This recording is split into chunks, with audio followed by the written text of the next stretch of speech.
Magandang araw sa lahat ng mga Pilipino sa mang sulok ng mundo, Luzon, Visayas at Mindanao. Ito ang Kabirada Lance Channel at ako si Lance. Para sa hindi pa nakapag-subscribe, paki-subscribe naman at paki-like and share.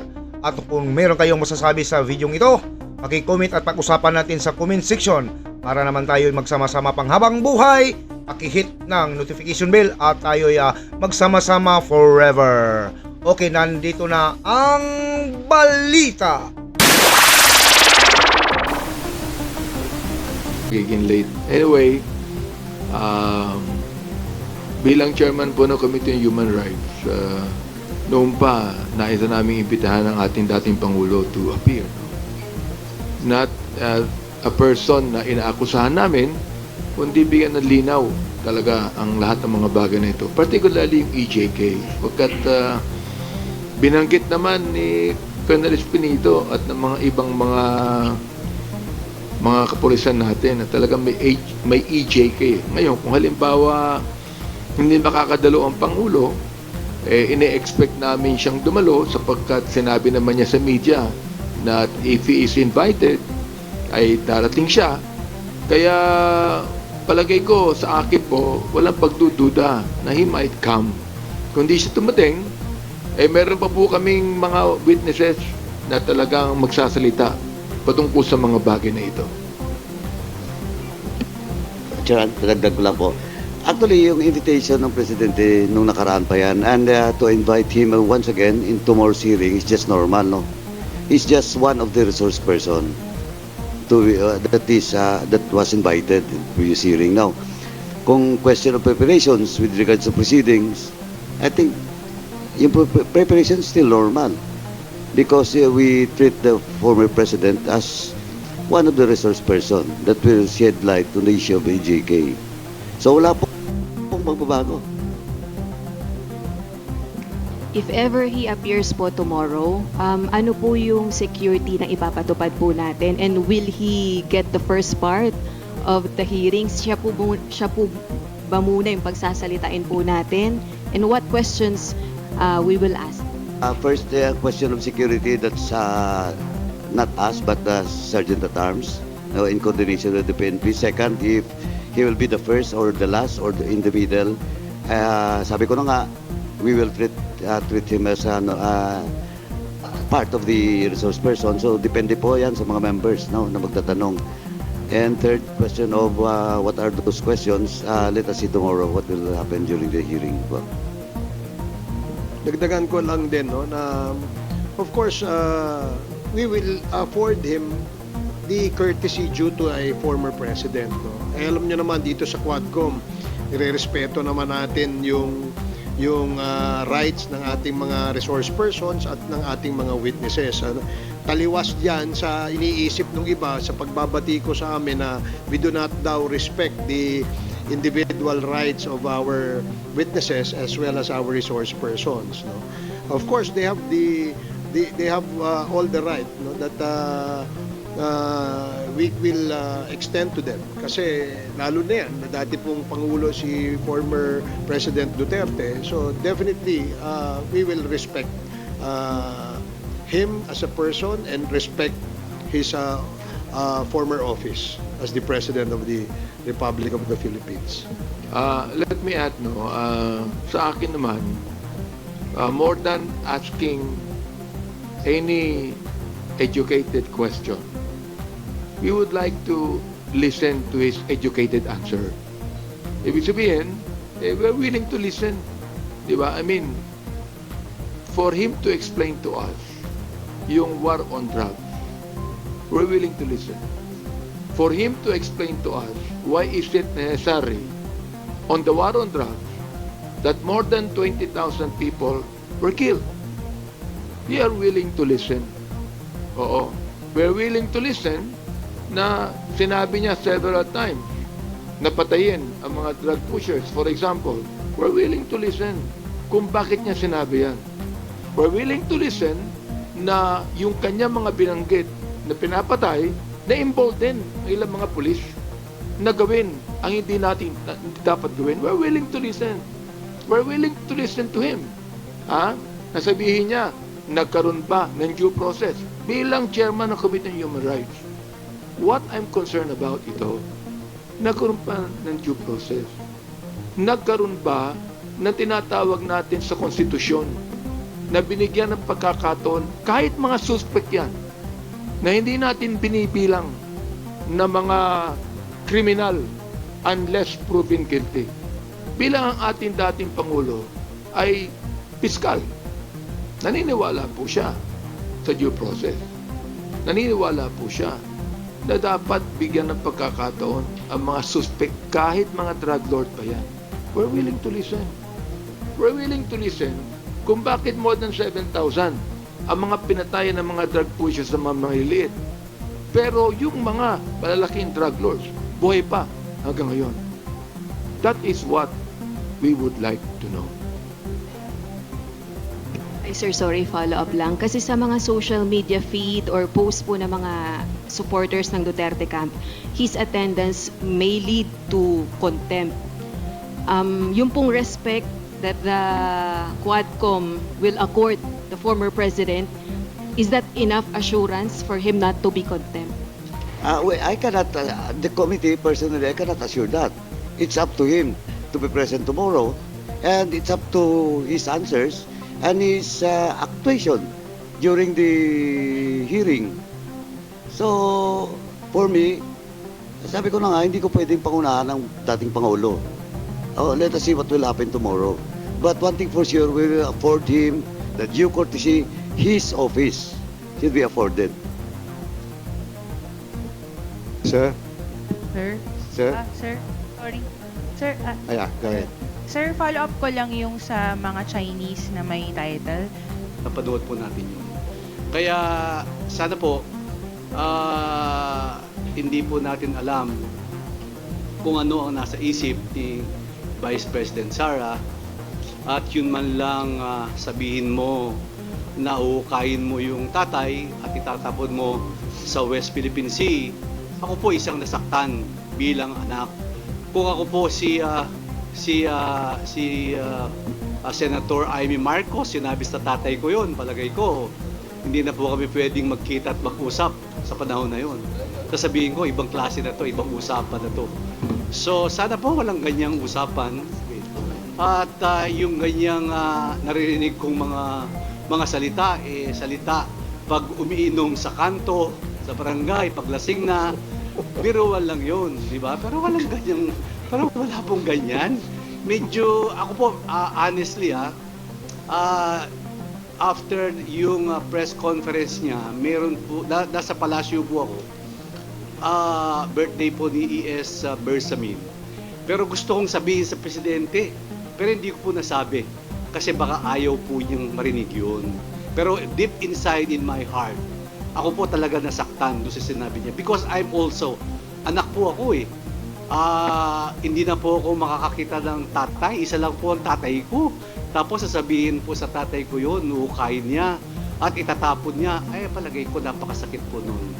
So bilang isang Kristiyano, bilang isang batang pinalaki sa maayos, palagay ko foul po yun. Salamat po. Thank you.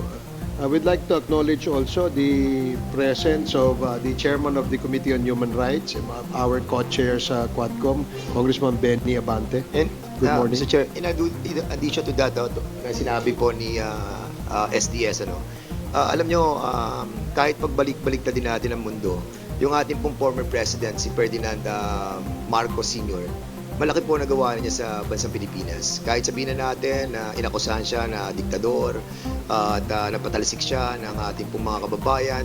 Pero at the end of the day, we have to accept that he made a lot of things for the Filipino people. At yung pong pagsasabi na huhupayin siya at itatapos sa West Philippine Sea, medyo parang sa mga nagmamahal, lalo na yung mga Marcos loyalists, na nakita natin na talagang pinaglalaban yung ating pong dating Pangulo.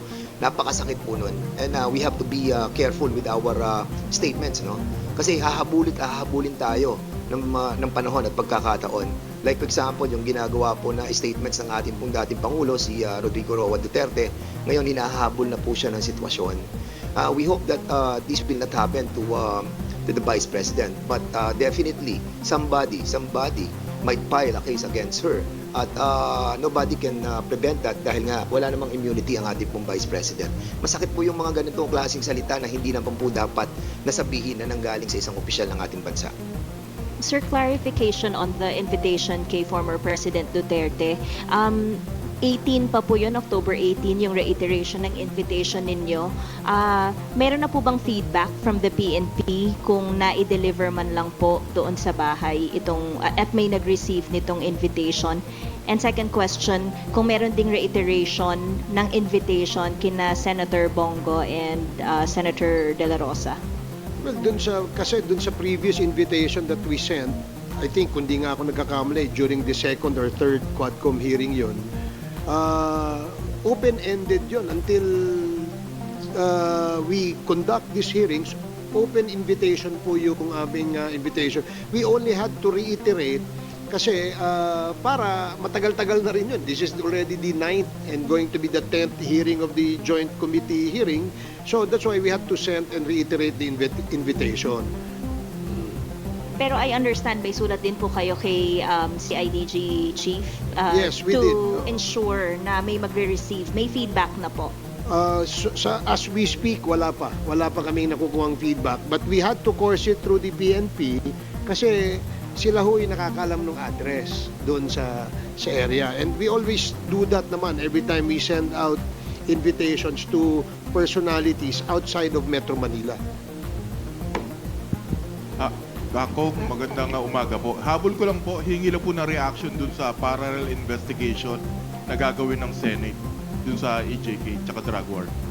Well, kami, I'm sure narinig nyo na yung aming opinion tungkol dyan. Kami sang-ayon din kami dyan. No? In fact, mas maganda nga na magkaroon din ng isang parallel investigation dahil wala namang prohibition sa aming rules. And because of merong ganyang klaseng parallel investigation, we do expect that in sync ang lower house at saka ang Senate dito sa usapin tungkol sa EJK.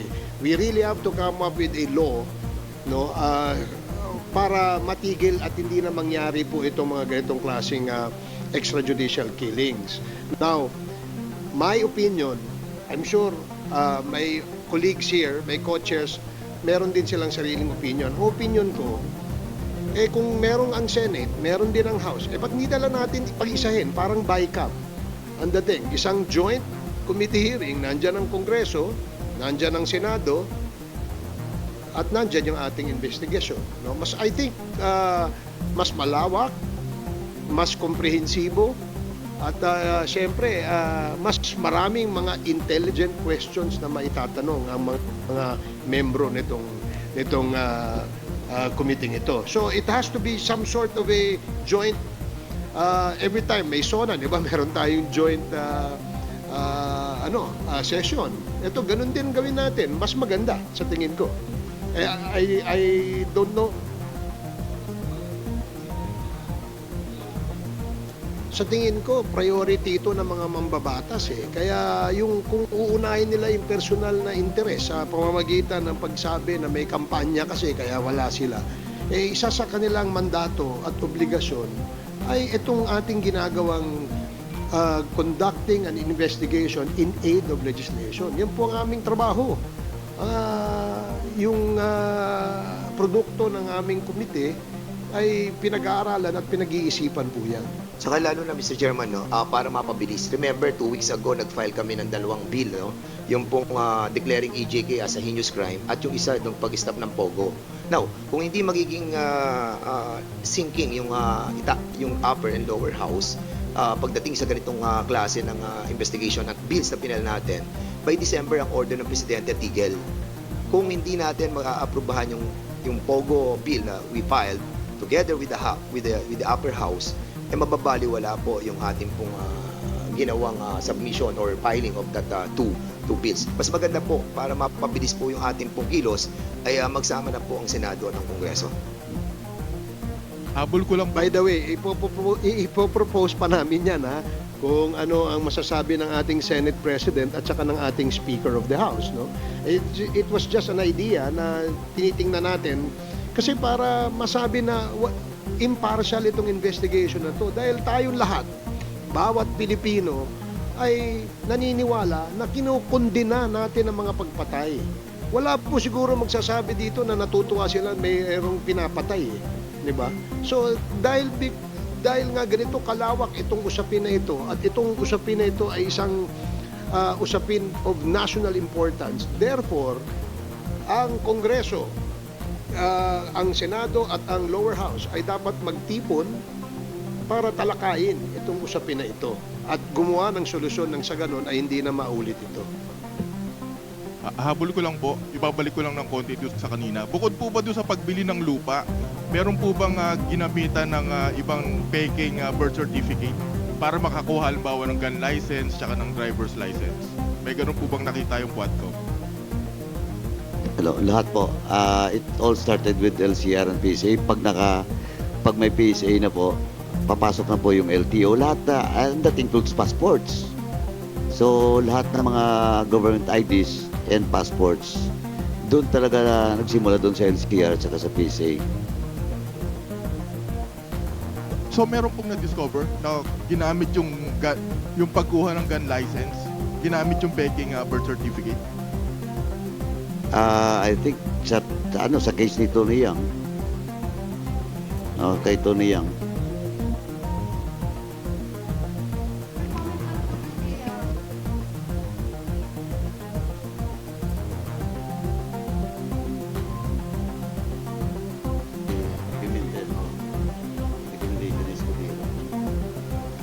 Recommendation yata ni SP yan, ano? And of course we respect that dahil sila naman po ay bound by their rules. Ganon din kami dito sa House.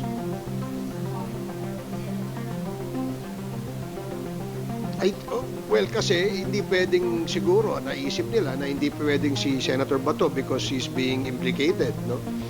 Bilang chairman ng Committee on Public Order and Dangerous Drugs sa Senate.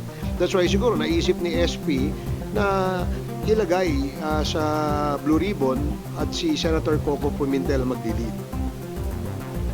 Sir? Hi sir, good morning po. Rose po sa UNTV. Sir, we're preparing 2 scenarios tomorrow for the Quadcom hearing. Kung mag-a-attend si dating Presidente Duterte, how do we prepare for it? At kung hindi siya dadalo, what do we expect? Do we have new witnesses to present that will corroborate the reward system of the anti-drug war? That's a good, tough question. But the chairman of the Committee on Human Rights will be able to answer that. Congressman Benny. Magandang umaga po. Sorry sa pagiging late. Anyway, bilang chairman po ng Committee on Human Rights, noon pa, nais na namin imbitahan ang ating dating Pangulo to appear. Not a person na inaakusahan namin, kundi bigyan ng linaw talaga ang lahat ng mga bagay na ito. Particularly yung EJK. Pagkat binanggit naman ni Colonel Espinito at ng mga ibang mga kapulisan natin na talagang may EJK. Ngayon, kung halimbawa hindi makakadalo ang Pangulo, ine-expect namin siyang dumalo sapagkat sinabi naman niya sa media na if he is invited, ay darating siya. Kaya palagay ko sa akin po, walang pagdududa na he might come. Kung di siya tumating, meron pa po kaming mga witnesses na talagang magsasalita patungkol sa mga bagay na ito. Chairman,